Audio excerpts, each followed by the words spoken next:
PimpmyShed Plays here. Just wanted to come on and talk a little bit about Bethesda, just in general, about Game Pass, about the acquisition and all that sort of stuff. What I think is going to happen in the future, which I don't really know what's going to happen. So this is just speculation. It's just my opinion. Doesn't mean I'm right. I always say that. Just because you have an opinion doesn't automatically make you right. This is just what I feel, what I feel. The mood of the situation. I've held off making the video. I didn't really want to. I don't really like jumping on and making a raw reaction of something because I don't. 24 hours later, you might feel differently. When I went to see The Force Awakens, came out, thought it was amazing, and then as the hours went on, I was like, did I enjoy that? And it turns out I didn't enjoy that. And granted, I went to see it 4 times, but each time I went to see it, I came out feeling very differently about it, and to the point where I actually didn't like it, to the point where I think it's terrible.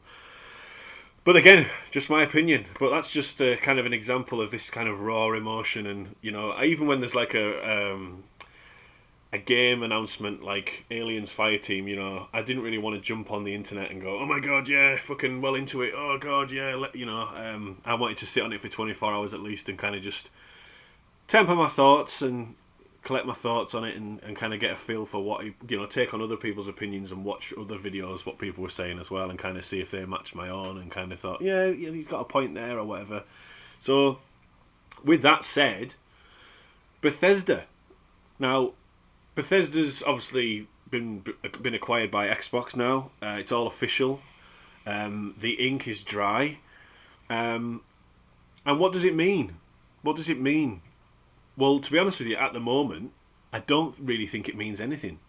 Because all these games that you can see on the screen, all these games that have been added to Game Pass, you can still play these on the PlayStation 4, PlayStation 5, you can play some of them on the Nintendo Switch. And I think they've come out and said that these are actually like legacy games now. So these games aren't going anywhere. They're going to stay on, multi-platform. They're still going to be third party. But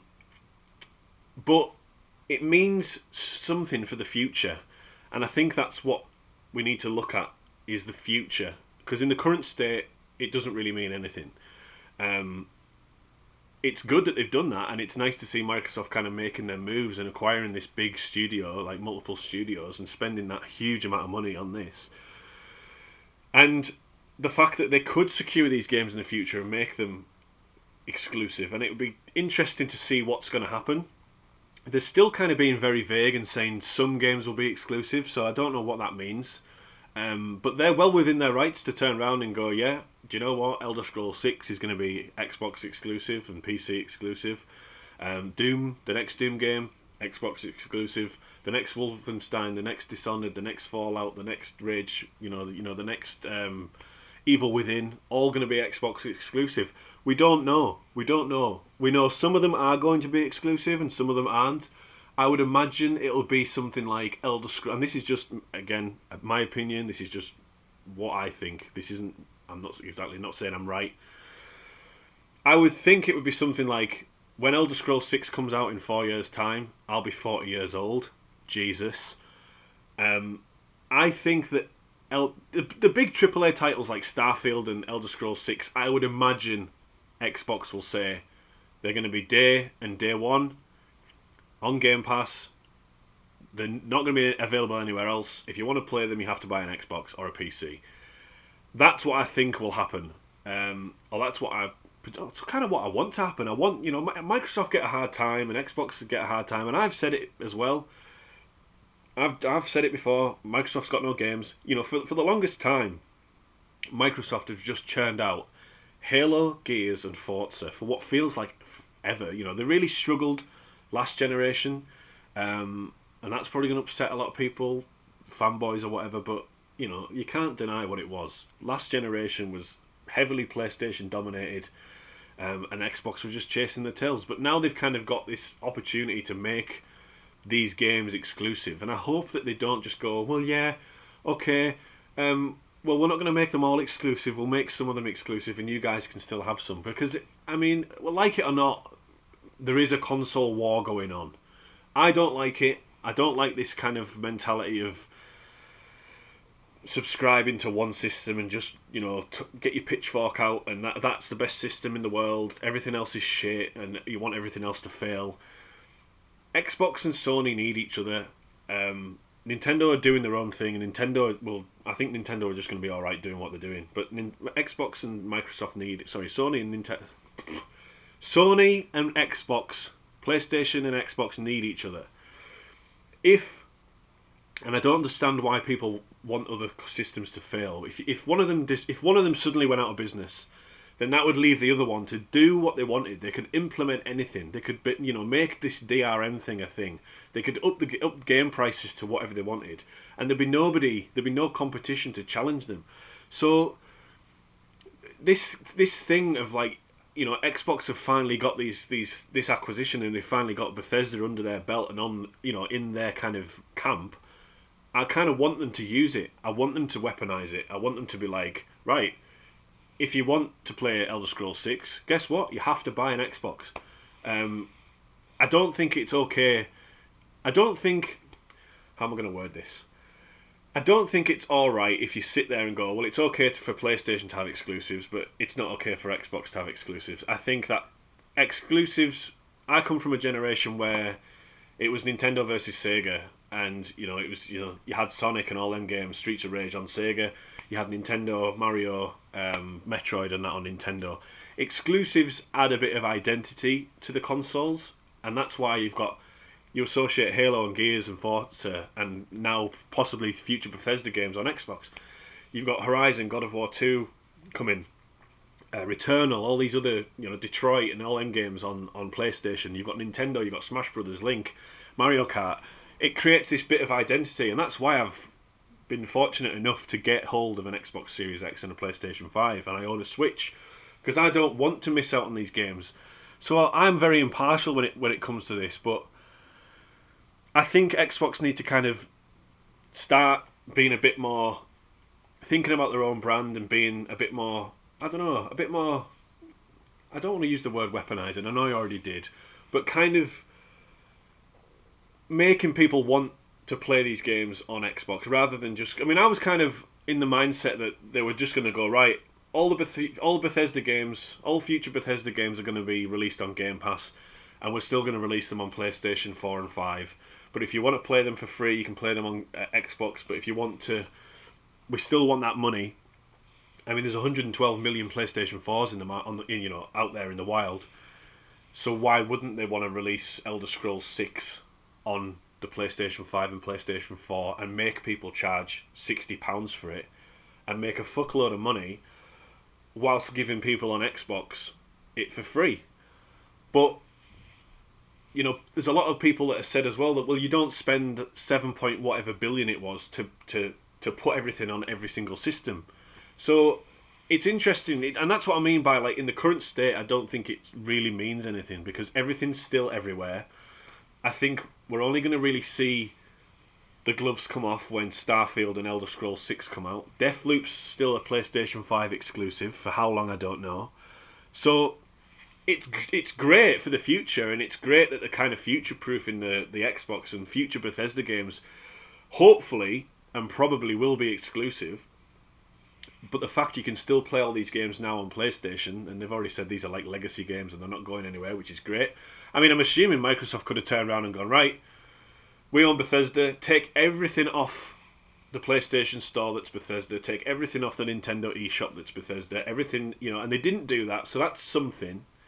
They weren't dicks about it. That would have been a dick move, and a lot of people would have been upset about that, I think. But to have all these games on Game Pass now is like... And again, I am totally different to you. You're totally different to somebody else listening to this. What my take on it is that if you haven't played any of these games and you own an Xbox, fantastic. It's like there's not one bad game on this list, in my opinion. The only ones that I haven't bought, because I've previously got all these on PlayStation pretty much, so it's probably easier to mention the ones that I don't have already. I have never played The Old Blood. I've never played Young Blood. I've never played Rage 2. Or I've never played Fallout New Vegas. I do know Fallout New Vegas is on PlayStation Now, So is Oblivion. Everything else I've bought on PlayStation apart from Youngblood, Rage 2, and the Old Blood. Obviously, Morrowind I played back on the PC. I've actually reinstalled Morrowind on the Xbox. So I'm in a different situation because I've bought a lot of these games already. So I'm actually playing Skyrim again on the Xbox Series X because they've just done an FPS boost on some of these games. And let me tell you, I know Skyrim is an old game, but having it at 60 FPS is a breath of fresh air, and it just makes me want to play it again. I'm actually getting sucked into it again, and I'm going to play it all again on Xbox. But you know, Game Pass, there's 327 games on Game Pass. Now, I looked through the other day, and out of all of them games, there's only really 38 of them that interest me. But that's fine, because that's the beauty of Game Pass. Game Pass is like Netflix of gaming. Now, somebody else might look at that list of 327 games and might want to play 100 of them, or 200 of them, or 10 of them, or 5 of them, or 60 of them. That's the beauty of it. There's a lot there for a load of different people. The fact that they've just added Outriders, which I'm probably going to talk about on a separate video. But I'm very, very interested in playing Outriders. I nearly pre-ordered it on PlayStation 5. And then the announcement came it was on Xbox Game Pass. So I'm going to play it for free on Game Pass. I'm actually thinking about maybe, because I've had such fun with the Outriders demo, I'm actually thinking about actually buying it on PlayStation 5. And just because there's 4 different classes. So I'm thinking about buying it on PlayStation 5 and just using it for 2 classes, and then playing it on Game Pass for the other 2 classes, because I've got a friend on PlayStation that's probably going to get it, and I've got another friend on Xbox that's probably going to get it. So I want to be able to play with both of them. But yeah, I mean, it's exciting times ahead. And hopefully this will kind of competition's good, and I'm kind of hoping that PlayStation have a plan to kind of, I wouldn't say best Game Pass, but at least compete with Game Pass, because Game Pass is such a good deal at the moment. PlayStation Now, I subscribe to PlayStation Now. I pay £50 a year. I would like it if they dropped the price down a bit and kind of made the games a bit more appealing, because there's a lot of stuff on there, just like Game Pass, that doesn't interest me. I think there could be more exclusives on there, if not all the exclusives. But I think if PlayStation kind of went away and kind of made PlayStation Now a bit more Game Pass-like, and made it a bit more like a Game Pass model, and made it a bit more appealing, maybe change the name, then I don't really think we'd have to pay for like another third-party game ever, or a game ever, because all the Xbox exclusives would be on Game Pass. All the PlayStation exclusives would be on their version of, let's call it PlayStation Pass. And then they would just be kind of fighting over the third-party games to bring to their Game Pass kind of model. And I just think if you're imagine just paying a £15 subscription on Xbox and a £15 subscription on PlayStation for PlayStation Pass and Xbox Game Pass. You just get the best of both worlds. You'd get everything. Everything would just be there. You could download it and play it as and when you wanted, and that would be it. And that would be great. And I would love it. But I don't think that'll happen. The only other option is that you might get. I know Phil Spencer's kind of alluded to the idea of Game Pass coming to PlayStation, and Game Pass, being installed on smart TVs and Fire Sticks. And I think that's the goal for Xbox, is to get as many people on Game Pass as possible. And I just imagine if they got Game Pass on PlayStation. I don't think PlayStation would be up for that. I think PlayStation would be very. We don't want that on the PlayStation, which is a shame. Because then PlayStation gamers will get the best of both worlds. They get all the PlayStation games, plus if they wanted to get, if for whatever reason Microsoft said, right, Elder Scrolls 6, it's exclusive to Game Pass. If you want to play it, you've got to subscribe to Game Pass, buy an Xbox or get a PC, and brought Game Pass to PlayStation. Then that would be, that would give people the option to create a Game Pass account just to play Elder Scrolls 6.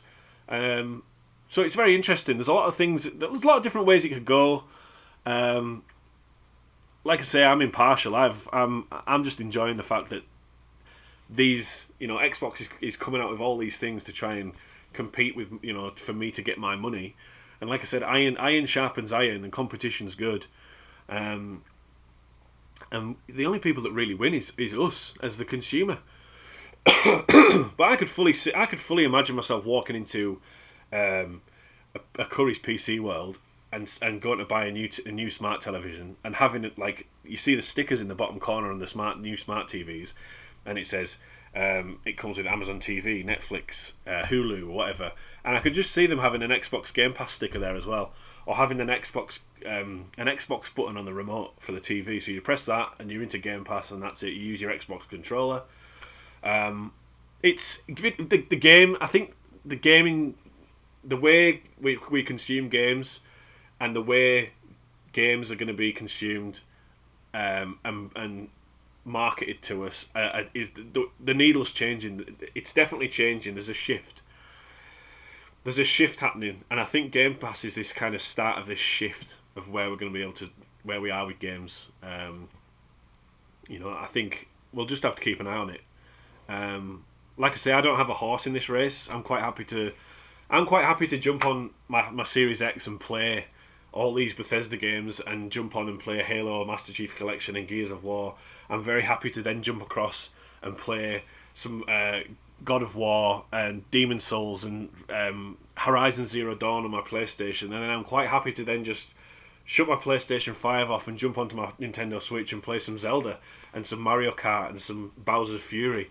So that's why I've got all three systems, and I truly think if you can afford to do that, that is the best deal in gaming, is to just have every single console and be able to play all these amazing games as and when they come out, and not have to go, well, Xbox is better than PlayStation, PlayStation's better than Xbox, Nintendo's better than, and it's just exhausting that that argument, and seeing all this kind of tribalism, and hopefully one day it'll all come to an end, and people will kind of just realise that you don't have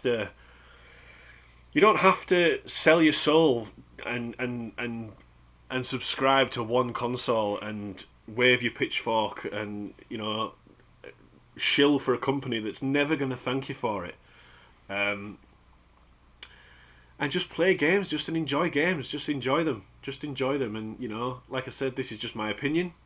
I'm not telling people to think the way I think. People will take that Bethesda deal and have a different opinion, and that's totally fine.